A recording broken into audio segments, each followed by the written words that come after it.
أعوذ بالله من الشيطان الرجيم. بسم الله الرحمن الرحيم. الذين ينفقون أموالهم بالليل والنهار سرا وعلانية فلهم أجرهم عند ربهم ولا خوف عليهم ولا هم يحزنون. الذين يأكلون الربا لا يقومون إلا كما يقوم يتخبطه الشيطان من المس.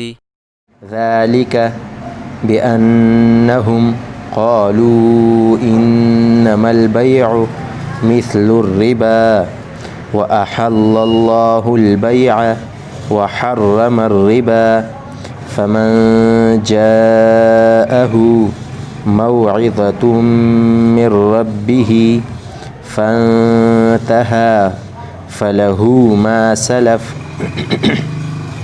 وأمره إلى الله ومن عاد فأولئك أصحاب النار هم فيها خالدون. يمحق الله الربا ويربي الصدقات والله لا يحب كل كفار أثيم. إن الذين آمنوا وعملوا الصالحات وأقاموا الصلاة وآتوا الزكاة لهم أجرهم عند ربهم ولا خوف عليهم ولا هم يحزنون. يا أيها الذين آمنوا اتقوا الله وذروا ما بقي من الربا إن